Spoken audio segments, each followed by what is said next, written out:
देखिए, पानी का मुद्दा भी छाया रहा, कौन कौन से मुद्दे चर्चा में बने रहे ये तो हमने आपको बता दिया, लेकिन राह इतनी आसान नहीं है आम आदमी पार्टी के लिए भी।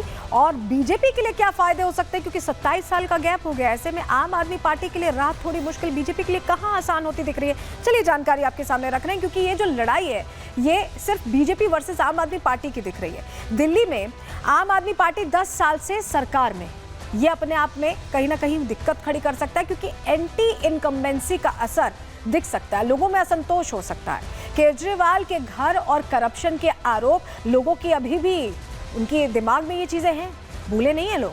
चुनावों से पहले 8 विधायकों का पार्टी छोड़ना, अचानक आम आदमी पार्टी और बीजेपी के बीच सीधी लड़ाई है, ये हम देख रहे हैं, क्योंकि कांग्रेस आज भी इतनी लोगों के बीच जाती नहीं दिखाई दी। ऐसे में ये सिर्फ लड़ाई बीजेपी वर्सेस आप है, और बीजेपी ने भी मुफ्त की योजनाओं के वादे कर दिए हैं, यानी फ्री बीज का जो दबदबा था अरविंद केजरीवाल का, वो यहां कमजोर हो गया।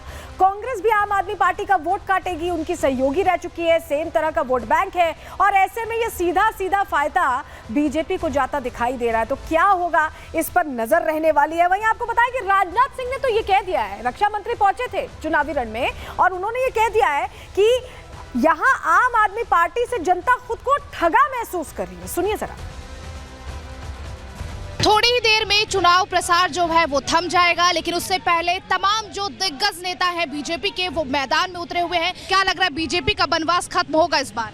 नहीं, बीजेपी का बनवास ही खत्म नहीं होगा। बीजेपी इस बार 2/3 बहुमत से अपनी सरकार बनाएगी, मेरा ऐसा पक्का विश्वास है। लेकिन केजरीवाल ये कह रहे हैं कि दिल्ली में केजरीवाल से ज्यादा कोई काम ही नहीं कर सकता, आम आदमी पार्टी से ज्यादा काम कोई नहीं कर सकता। ऐसा कुछ नहीं है। लोगों ने अपने को ठगा महसूस कर रहे हैं आम आदमी पार्टी की सरकार के कारण लोग दिल्ली में, और इस बार लोगों ने मन बना लिया है।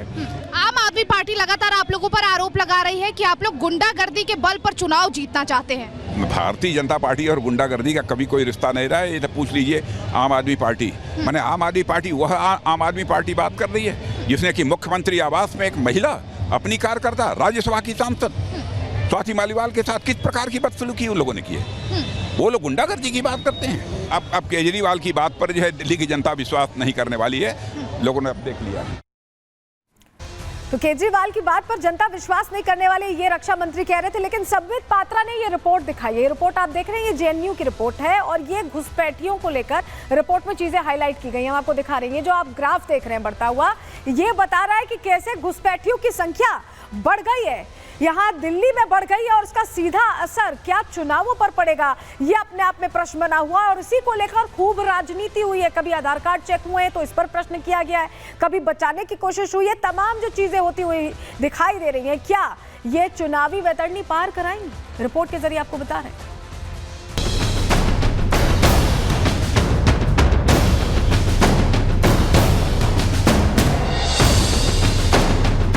ये फेक वोटर बना करके ये बांग्लादेशी और ये रोहिंग्यान जो हैं, ये हमारे इलेक्टोरल सिस्टम को डिस्ट्रॉय कर रहे हैं, डिस्टर्ब कर रहे हैं। 31 मार्च 2026 को इस देश से हम नक्सलवाद को भी समाप्त कर देंगे, समाप्त। दिल्ली के सियासी माहौल के बीच एक बार फिर बांग्लादेशी घुसपैठियों को लेकर राजनीति गर्मा गई है। वजह थी बीजेपी सांसद संबित पात्रा की प्रेस कॉन्फ्रेंस, जिसमें उन्होंने जेएनयू की 114 पन्नों की रिपोर्ट दिखाते हुए दिल्ली की आम आदमी पार्टी सरकार पर जमकर निशाना साधा।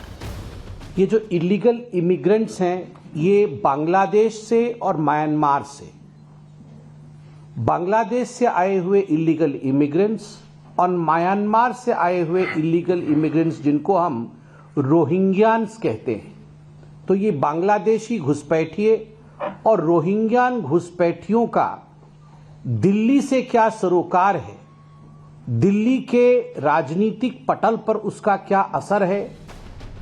रिपोर्ट को पढ़ते हुए संबित पात्रा ने दावा किया कि बांग्लादेशी और रोहिंग्या घुसपैठियों की वजह से दिल्ली में मुस्लिम आबादी बढ़ी है, जिससे राजधानी की डेमोग्राफी में बदलाव आया है।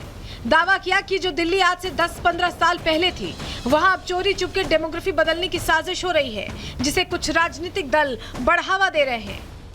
हमारे लोगों के ऊपर, जो कॉलोनीज में रह रहे हैं, उनके ऊपर और बर्डनाइज्ड करने की ये बांग्लादेशी और रोहिंग्यान के कारण वो और बर्डन हो जाते हैं। और ऐसे लोगों के प्रोटेक्शन आज अरविंद केजरीवाल और उनकी पार्टी कर रही है। मुझे लगता है गंभीर मामला है। अगर इसी प्रकार बांग्लादेशी घुसपैठिए और रोहिंग्यान के कारण दिल्ली की डेमोग्राफी और दिल्ली के चरित्र में बदलाव आता रहेगा तो वो दिन दूर नहीं जब एक अशांत वातावरण दिल्ली में बनेगी। पात्रा ने दावा किया कि घुसपैठ से सोशियो इकोनॉमिक फ्रंट पर भी बदलाव आ रहे हैं। कम वेतन वाली नौकरियों में प्रतिस्पर्धा शुरू हो गई है। दिल्ली को बनाने में पूर्वांचली भाइयों का बड़ा योगदान है, लेकिन बांग्लादेशी और अवैध घुसपैठिए अवैध तरीके से उनके काम में सेंधमारी कर रहे हैं। बांग्लादेश से जो बांग्लादेशी घुसपैठिए हैं और म्यांमार से जो रोहिंग्यान आ रहे हैं, उसके कारण से एक नोटेबल इंक्रीज बढ़ोतरी हुई है मुस्लिम आबादी में दिल्ली में। और जो शब्द प्रयोग किया गया है वो कहा गया है कि there is a change in the demography of the city. Delhi शहर के डेमोग्राफी में एक चेंज आया है। दरअसल दिल्ली में पहले से ही घुसपैठियों को लेकर बीजेपी हमलावर है, तो दूसरी तरफ केजरीवाल समेत आम आदमी पार्टी के तमाम नेता बीजेपी पर उनके वोट कटवाने का आरोप लगाते रहे हैं। हालांकि अब एक बार फिर गृह मंत्री अमित शाह ने साफ कर दिया है कि चाहे घुसपैठिए हो या फिर नक्सली, उनको खदेड़ कर ही दम लेंगे। और जंगपुरा वालों, तिथि लिख कर रखना, 31 मार्च 2026।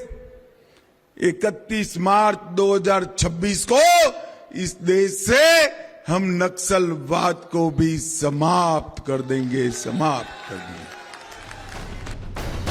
मतलब साफ है कि घुसपैठियों पर एक्शन तो होकर रहेगा, लेकिन सवाल है कि आखिर इन घुसपैठियों पर कार्रवाई से दिक्कत किसे है।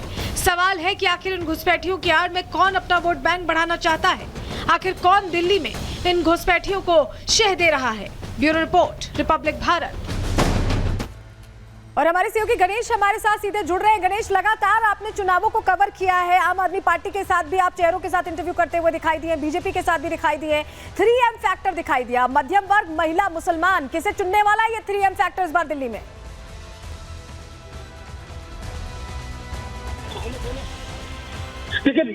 देखिए, दिल्ली विधानसभा का चुनाव इस बार पूरी तरीके से यूं कहें कि सब जगह जिस तरीके से चुनाव की तारीख घोषित नहीं होती है तो उससे पहले रेवड़ी की चर्चा शुरू हो गई थी। तो अगर तीनों ही पार्टियां, चाहे कांग्रेस हो, चाहे बीजेपी हो, चाहे आम आदमी पार्टी, इन सभी का चुनाव तरीके से रेवड़ी को लेकर, रेवड़ी यानी उस चीज को हम कह रहे हैं जो जन कल्याणकारी योजना है, चाहे डीटीसी बस को फ्री करना हो या पानी बिजली को साफ करना हो, और तमाम मुद्दे को लेकर। और दिल्ली विधानसभा के चुनाव के अंदर यमुना का मुद्दा भी देखने को मिला। हरियाणा के जो सीएम है नायब सिंह सैनी, मां यमुना का पानी भी पीते हुए नजर आए। तो उधर दिल्ली के तत्कालीन, आप गणेश बता रहे हैं यमुना का पानी भी छाया रहा, फ्रीबीज भी छाई रही, ऐसे किसे चुनती है जनता, इस पर हमारी नजर रहेगी। बहुत शुक्रिया आपका जुड़ने के लिए और जानकारियां देने के लिए। और आगे बढ़ रहे अगले सेगमेंट की ओर बढ़ रहे हैं और बात मिल्कीपुर की भी करना जरूरी है, क्योंकि वहां के लिए भी प्रचार का शोर थम गया। अब बात मिल्कीपुर की।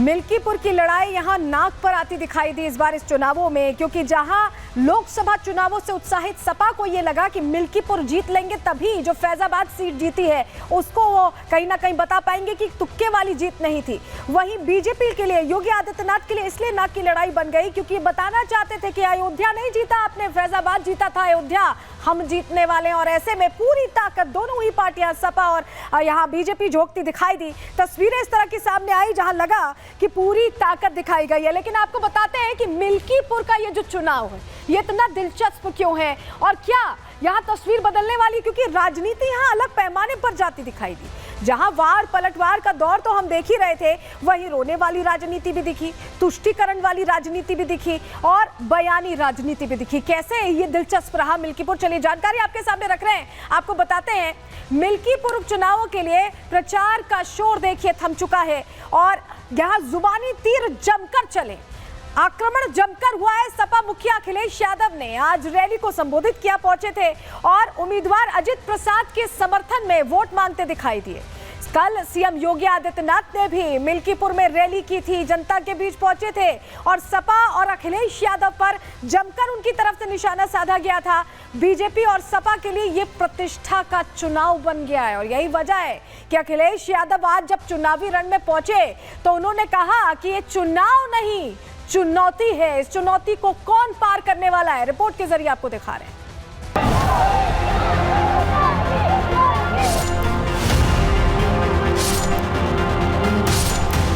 अयोध्या की मिल्कीपुर सीट पर होने वाला उपचुनाव योगी और अखिलेश दोनों के लिए साख का मुद्दा बन गया है। यही वजह है कि दोनों ही नेता इस चुनाव में जीत का परचम लहराना चाहते हैं। मिल्कीपुर में आज चुनाव प्रचार का शोर थम गया, लेकिन इससे पहले अखिलेश यादव ने वहां रैली कर बीजेपी पर हमला बोला। बीजेपी ने जानबूझ करके चुनाव नहीं होने दिया।